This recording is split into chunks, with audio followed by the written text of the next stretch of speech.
그럼 지금 배운 거를 딱 가지고 지금 아까 우리가 여기서부터 이 슬라이드부터 시작한 거잖아, 그치?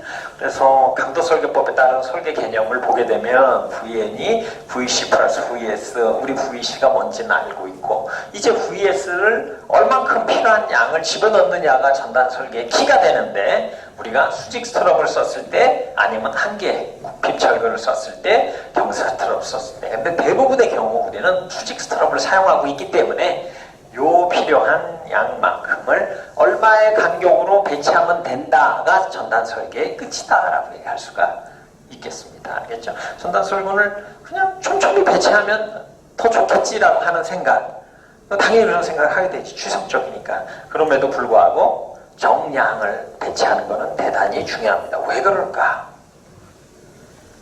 우리는 전단 설계할 때 전단 철근을 집어넣을 때 이 전단 철근도 인장 철근과 마찬가지로 거기에서 연성을 유도할 수 있게 얘가 항복을 할 거다라는 걸 기대를 하고 있거든.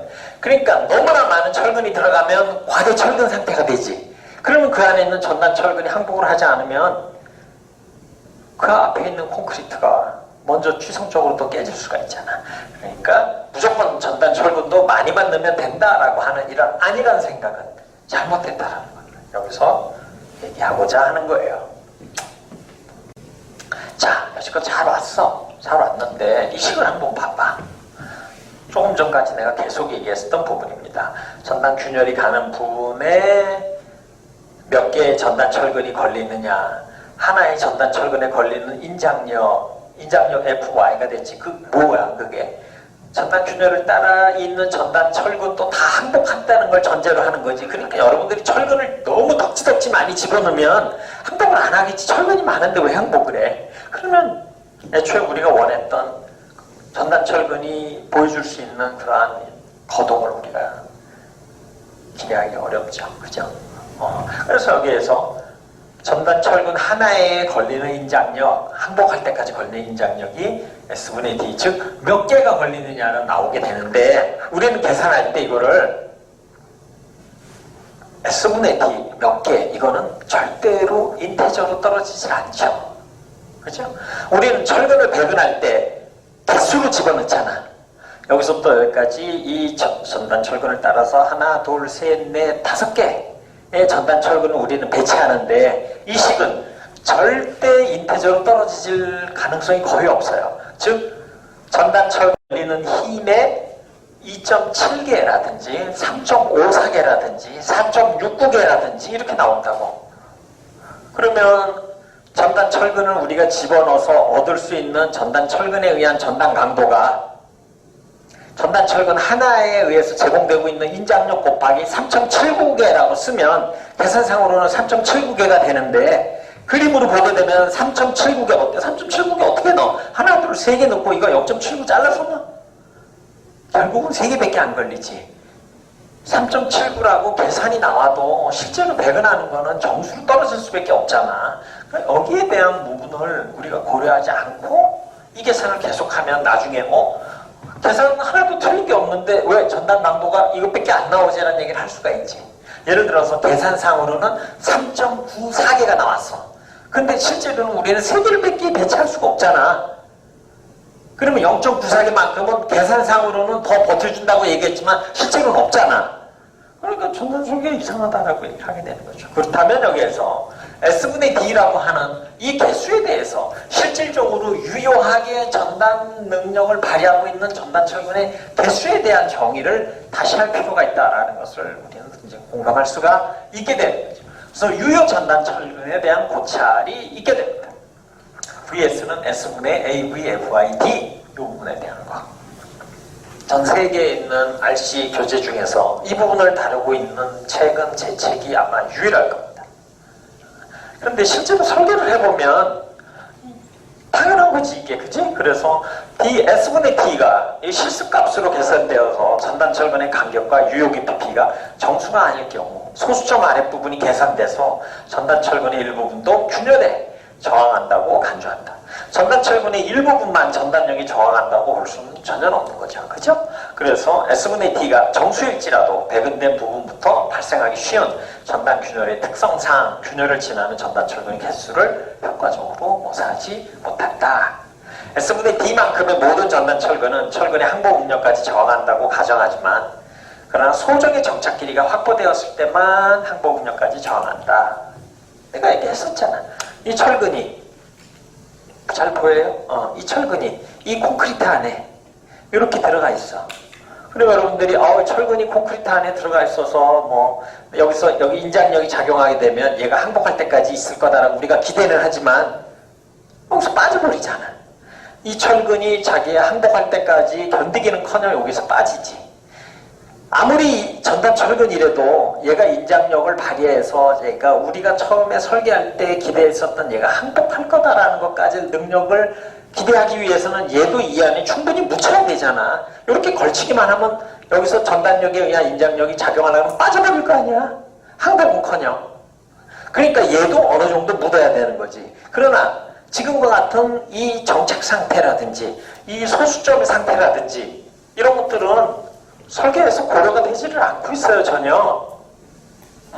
그러니까 전단 설계가 가뜩이나 좀 비보수적인 그런 경우가 많이 생겨나는데 이런 문제까지도 많이 발생할 소지가 있다는 거지. 그래서 유효 전단 철근에 대한 고려가 반드시 필요하다라고 하는 것이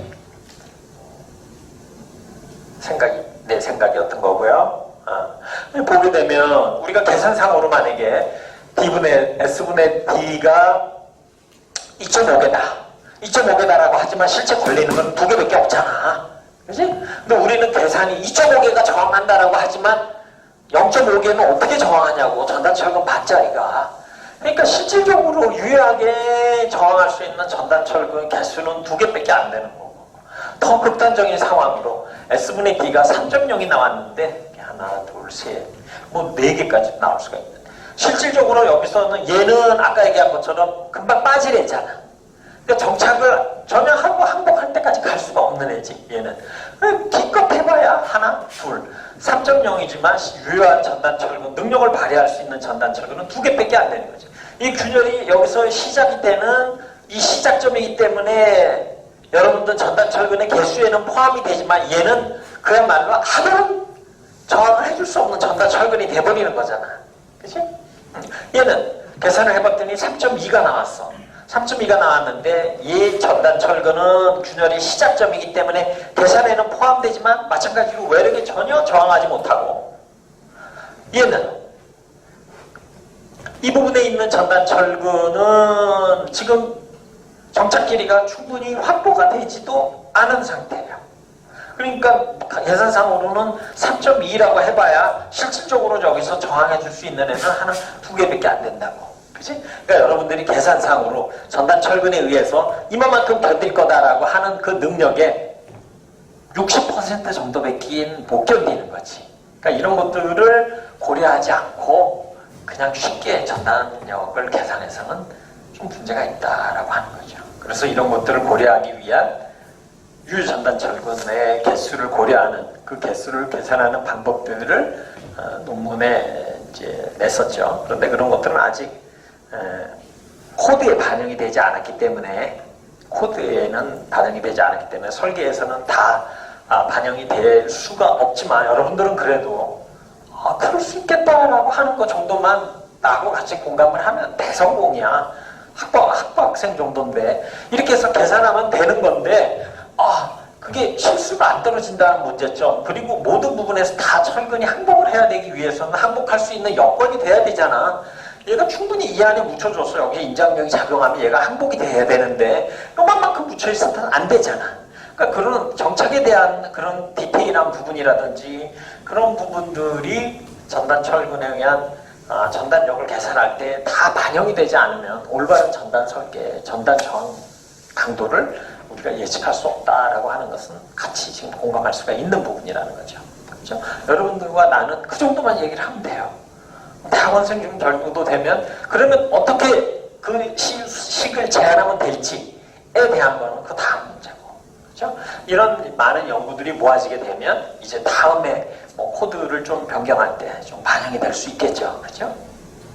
자, 또 뿐만 아니라 우리는 45도라고 전단 균열에 의한 각도가 45도라고 가정을 했지만 콘크리트 강도가 42MPa 36일 때 54도, 49도. 전단철근 간격에 따라서 간격이 좀 클 때는 49도, 간격이 작을 때는 31도. 전단철근의 형태에 따라서 U자형일 때는 38도, 폐압일 때는 54도. 즉 우리가 일률적으로 45도 전단 균열이 간다라고 얘기하는 것은 이렇게 다양한 경우의 수를 다 반영하기 사실 어렵지, 그렇지? 그렇기 때문에 45도의 전단균열 가정하고 있는 45도의 각과는 콘크리트 강도에 따른 변수에 따라, 전단철근 간격에 따른 변수에 따라, 전단철근 형태에 따른 균열각이 달라짐에 따라 다양한 형태로 나눠질 수 있다라고 하는 것을 아울러 기억을 하면 좋을 것 같습니다. 이런 것들은 여러분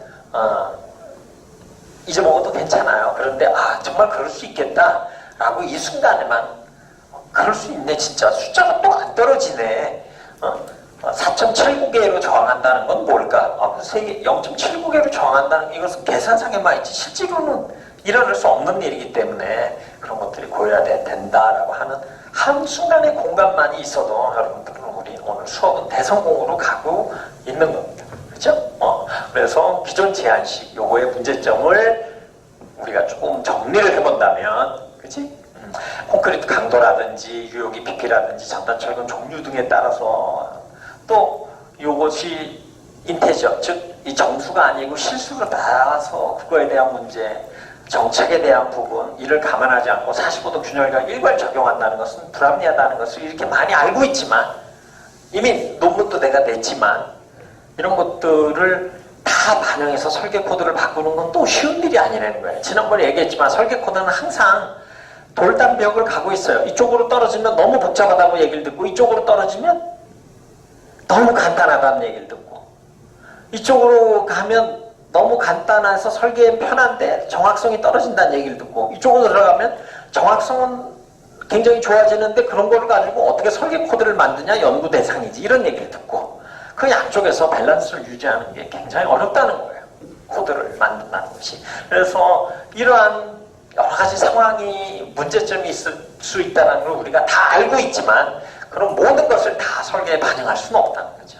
그러나 이런 것들이 자꾸 모아지고 미랄이 되고 하나의 벽돌이 여러 개가 돼서 크게 쌓여지게 되면 이제 이 정도는 설계에서 반드시 고려해야겠네 라고 이제 컨센서스가 형성이 되고 그러면 이제 설계 기준이 바뀌는 거지. 그치?